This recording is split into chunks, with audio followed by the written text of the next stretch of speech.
have to imagine a ship so powerful it could bring an entire nation to its knees. For me, the Bismarck was the Death Star. It was a kind of mechanized warfare that hoped of the North Atlantic. Nearly 5 kilometers beneath the surface lies a secret that has fascinated the world for over 7 decades, the watery grave of the German battleship Bismarck. When she first burst onto the world stage in May 1941, Bismarck was more than just a ship. She was the embodiment of the Third Reich's ambition, a floating fortress designed to dominate the Her reign of terror was brief. Within weeks, she had ignited one of the most dramatic naval chases in history, a relentless pursuit that ended with her sinking into the abyss. Bismarck's story is filled with awe-inspiring power, catastrophic destruction, and lingering mystery. She crushed HMS Hood, the pride of the Royal Navy, leaving 1,415 men dead in a moment that shocked the world. Yet just days later, she herself was hunted across the Atlantic by a fleet determined to avenge that loss. For decades, no one knew exactly where she lay, and even less about how this massive, heavily armored giant finally succumbed. Then, in 1989, an underwater expedition led by famed oceanographer Robert Ballard, the man who had uncovered the Titanic, ventured into the icy depths armed with cutting-edge cameras, remotely operated vehicles, and a determination to solve history's lingering questions. And what they found would finally bring clarity to a story that had been shrouded in rumor.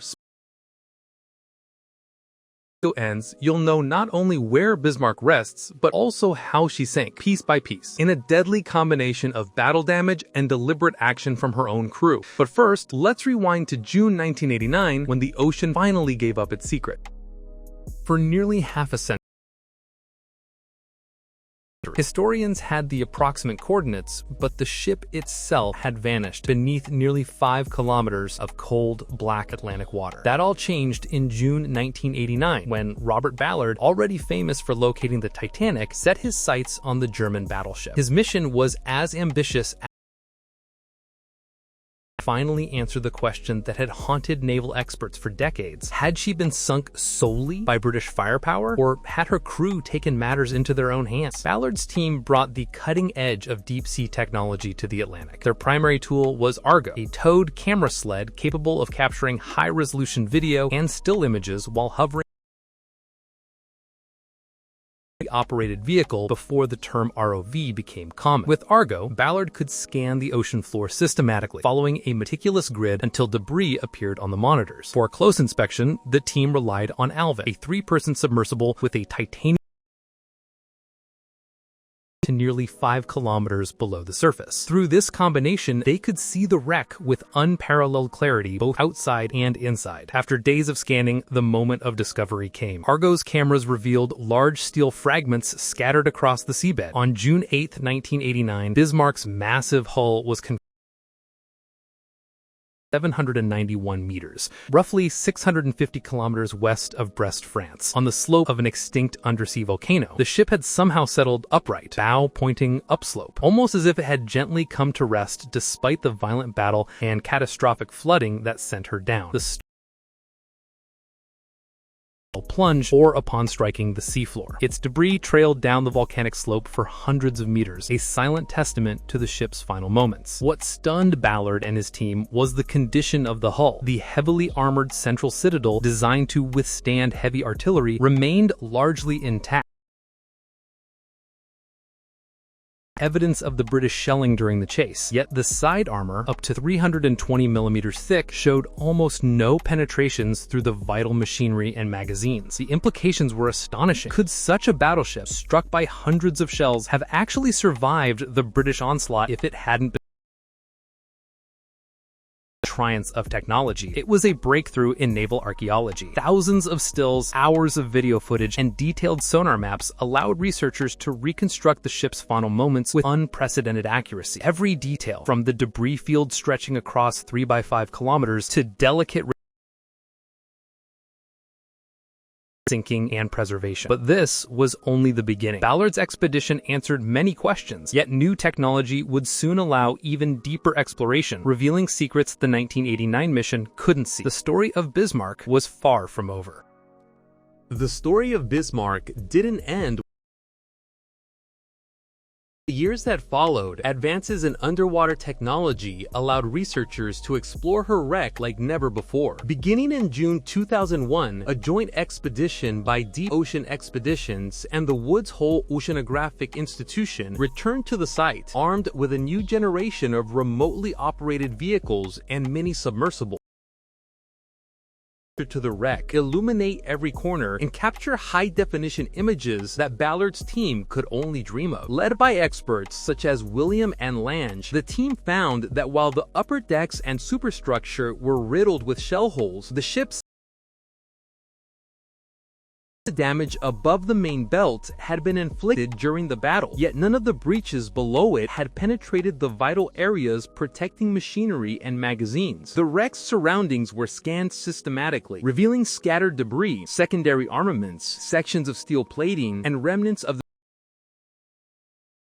broken apart during its plunge and subsequent slide down the slope of the underwater volcano where it rested. The following year, in 2002, the filmmaker James Cameron led an ambitious and cinematic expedition, combining documentary filmmaking with cutting-edge exploration. Using Russian-built OVs, Cameron's team captured the first detailed interior views of Bismarck. The explored compartments, passageways, rudder structures, and even the command bridge. The interior revealed flooding, deck collapses, and deformed steel caused by the immense forces of the sinking and impact with the sea floor of battle damage. Despite over 700 shells fired by the British battleships Rodney and King George V, only a handful of penetrations were observed in the armored belt. Long tears and gashes in the lower hull were largely attributed to the ship's violent collision with the seabed and its slide down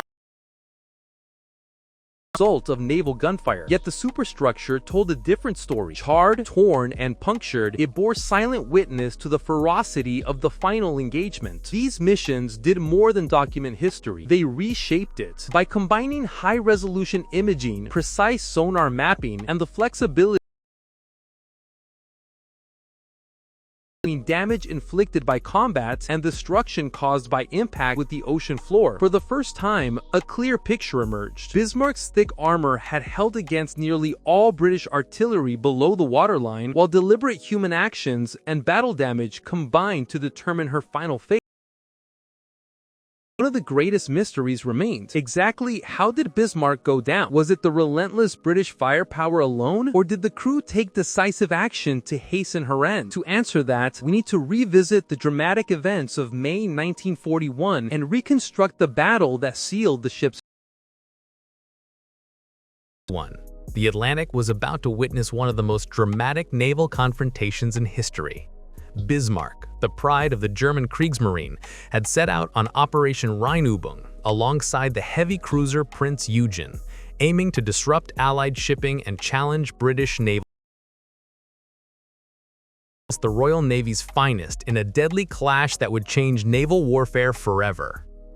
On the morning of 24th May, Bismarck and Prince Eugen intercepted the British battlecruiser HMS Hood and the newly commissioned battleship HMS Prince of Wales, northwest of Iceland. At precisely 05:52, 25,000 yards. In a matter of minutes, Bismarck's 15-inch shells found their mark. Hood, the pride of Britain's fleet, erupted in a catastrophic explosion when her after magazines ignited, splitting the ship in two and claiming the lives of 1,415 of her 1,400 reverberated across Britain and the world, marking Bismarck as a lethal force to be reckoned with. Prince of Wales managed to hit Bismarck several times, damaging a forward fuel tank and reducing her top speed. Yet mechanical failures and the intensity of battle forced the Meanwhile, Admiral Gunther Lütjens, commanding Bismarck, decided to steer toward the French port of Saint-Nazaire for repairs, leaving Prince Eugen to conduct independent raids. British forces immediately scrambled to intercept the German behemoth, shadowing her movements and preparing for what would become a relentless pursuit across the Atlantic. Aircraft from HMS Victorious attacked Bismarck on the night of 25th May, scoring a minor torpedo hit. Though initially thought inconsequential, this would foreshadow the ship's vulnerability. Using evasive maneuvers and maintaining strict radio silence, Bismarck temporarily slipped from yet the respite was brief. On 26 May, a Catalina flying boat from RAF Coastal Command sighted the battleship hundreds of miles west of Brest, France. That evening, Swordfish biplanes launched from HMS Ark Royal strike again. One torpedo hit jammed Bismarck's rudder at a 12-degree angle, crippling her maneuverability and sealing her fate. By dawn on 27 May, the British fleet closed in. The battleships HMS Rodney and HMS King George V Dorsetshire prepared for the final engagement. At 0847, they opened fire in a relentless barrage, raining hundreds of large-caliber shells and dozens of torpedoes onto the crippled German battleship. Bismarck, once a nearly invincible floating fortress, was now a smoking, decks ablaze and superstructure shattered. Yet even as destruction rained down upon her, the ship's thick armor belt remained largely unbreached, leaving naval historians to wonder, could such a heavily armored giant really have been sunk solely by British firepower? The next moment would reveal the truth, and the line between battle damage and deliberate scuttling would blur. The morning of 27 May 1941 marked the climax of Bismarck's short but ferocious career. By dawn, she was already crippled. Biplanes the previous night, leaving her unable to maneuver, and fires from the previous engagements had ravaged her superstructure. Now she faced the full might of the Royal Navy. At 8:47, HMS Rodney and HMS King George V opened the cruisers Norfolk and Dorsetshire. Over 700 large-caliber shells and multiple torpedoes struck the Bismarck in a devastating storm of fire and steel. The superstructure was obliterated, gun turrets silenced, the bridge riddled with holes, and decks set off the ship, and the roar of battle echoed across the Atlantic, a testament to the ferocity of naval warfare. Despite this relentless bombardment, Bismarck's main side armor belt, up to 320 millimeters thick, held firm. Only 8 major holes were recorded, and magazines remains largely protected. This remarkable resilience stunned both historians and naval engineers. The ship had endured catastrophic damage and yet had not been pierced through its most heavily armored sections, defying the expectations of the British fleet. Ships so damaged truly sink without internal assistance. The final blows came later that morning. Dorsetshire fired 2 torpedoes that further compromised the already wounded battleship. Fires burned out of control, compartments flooded, and decks collapsed. 10:40, Bismarck rolled to port and sank stern first into the depths of the Atlantic, leaving only 114 of her more than 2,200 crew alive. The rest became part of the cold, dark ocean, a grim reminder of the war's human cost. The pattern of battle-inflicted damage and what might have been deliberate scuttling. The superstructure bore the brunt of the British assault: shell holes, charred gun turrets, and punctured decks. But below the armored belt, the ship remained largely intact. Even the hull's vital sections were remarkably preserved. This set the stage for a decades-long debate among historians. Did the Bismarck sink solely because of British firepower, or did her own crew ensure her descent into the Atlantic? And that's where survivor testimony play, providing clues that would finally help us separate myth from reality. Even after Bismarck had been battered by British fire and torpedoes, a final question lingered over the ocean. Did the ship sink entirely from the enemy's onslaught, or did her own crew hasten her demise? Action inside the battleship played a decisive role in those final moments. Gerhard Junak, Bismarck's chief engineering officer, later recounted that demolition charges had been set in key compartments with 9-minute fuses. He claimed that the ship's internal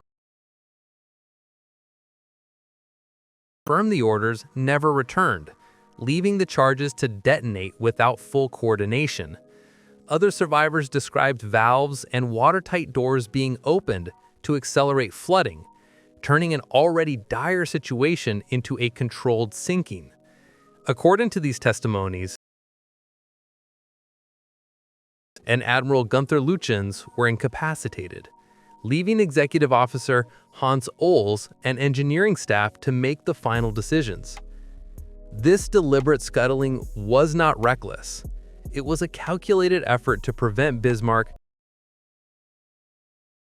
By ensuring that the ship would sink quickly, the crew maintained a measure of control over their fate, even as battle damage rendered resistance impossible. In effect, the scuttling was a final act of defiance, ensuring that the mighty battleship could. When Robert Ballard's expedition discovered the wreck in 1989, these survivor accounts gained new weight. The thick armored belt along Bismarck's sides remained largely unbreached, particularly below the waterline, while the superstructure bore the scars of British fire. Ballard noted that catastrophic flooding from beneath the armor belt, evidence that controlled flooding or internal measures may have contributed to her sinking. Yet the debate is far from settled. Some historians argue that the relentless British attacks, torpedoes that disabled her rudder, hundreds of large caliber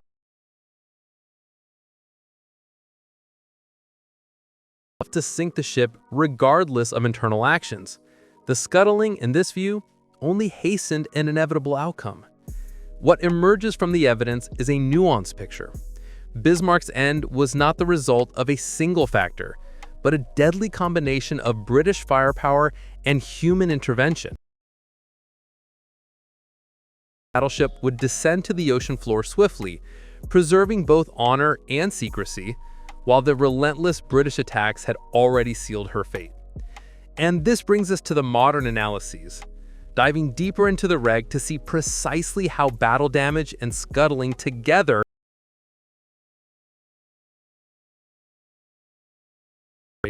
and meticulous historical research have finally allowed experts to piece together the full story of Bismarck's sinking. Combining data from Ballard's 1989 expedition, the 2001 Deep Ocean 2002 cinematic mission, historians and marine archaeologists now see a clear picture. Bismarck's demise was a lethal combination of battle damage and deliberate scuttling. The wreck tells the tale in steel. Imagery reveals the superstructure riddled with shell holes, charred and twisted gun turrets, and decks crushed under the weight of flooding and fire. Yet below the thick main armor belt, vital machinery and magazines remained largely intact. This remarkable survival of the ship's core supports the accounts of survivors, suggesting that internal measures, such as opening valves and detonating demolition charges, accelerated the sinking of a ship already crippled by combat. Modern expeditions power. The torpedo from HMS Ark Royal that jammed Bismarck's rudder was decisive. Once steering was lost, the battleship became an easy target for Rodney, King George V, and supporting cruisers. Over 2,800 shells were fired, devastating the superstructure, silencing guns, igniting fires, and causing critical flooding. Analysts like Garsky and Dulin argue that this barrage alone would eventually have led to sinking, though perhaps more slowly than what occurred. The combination of these two forces, external, created a situation in which Bismarck could not survive. The ship, already mortally wounded by British shell fire, was hastened to the seabed by her crew's deliberate actions. Without scuttling, estimates suggest but her fate was ultimately sealed by the damage sustained and the loss of maneuverability. Today, historians widely agree that neither battle nor scuttling acted alone. Bismarck's destruction was a grim partnership between to control the end. The ship's story, preserved in high-definition images, sonar maps, and survivor accounts, offers a unique window into naval history, a testament to both the destructive power of war and the discipline of those who served aboard the vessel. Silently on the slope of an extinct undersea volcano, her legacy continues to captivate. The wreck is more than a relic. It is a narrative of ambition, skill, courage, and tragedy. Every gash, every shell hole, every undisturbed section of armor tells the story of Bismarck, historical documentation with modern forensic precision. And so the question remains, how should we remember Bismarck? Not just as a weapon of war, but as a symbol of human ingenuity, courage, and the unforgiving nature in the lessons we take from her sinking and the haunting images that still emerge from the abyss. Bismarck now rests silently nearly 5 kilometers beneath the waves on the slope of an extinct undersea volcano. But her story is emergence in 1941 to her final descent. She remains a symbol of naval ambition, human ingenuity, and the relentless power of the sea. The wreck, captured by decades of exploration, offers a window into history, allowing us to witness both the ferocity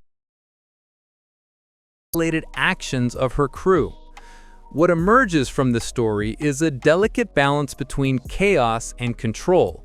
British firepower inflicted devastation, crippling Bismarck's mobility, setting her decks ablaze and silencing her guns. Areas, leaving the crew to take deliberate measures to ensure the battleship sank and could not be captured. It is this combination, overwhelming force from without and calculated intervention from within, that sealed her fate. The image of Bismarck slope with debris trailing down the volcanic slope is haunting. It reminds us of both the scale of human conflict and the mysteries that still lie beneath the ocean's surface. Today, technology allows us to explore these depths in ways unimaginable to the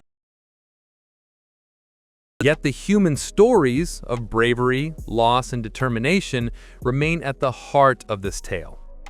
Bismarck's story is more than just a naval legend. It is a lesson in strategy, resilience, and the unpredictability of war. It reminds and that human decisions, both in the heat of combat and in the quiet moments of surrender, can shape history. So, what do you think? Could a ship of such power really be brought down by a combination of technology, human ingenuity, and the wreck of Bismarck tells the answer in steel, fire, and water. A story frozen in time, yet more alive than ever in the curiosity it sparks. If this journey into history captivated you, make sure to like, comment, and subscribe so you don't miss out on more incredible stories from the past. And deep dive into mysteries that are just as unbelievable as Bismarck's final moments.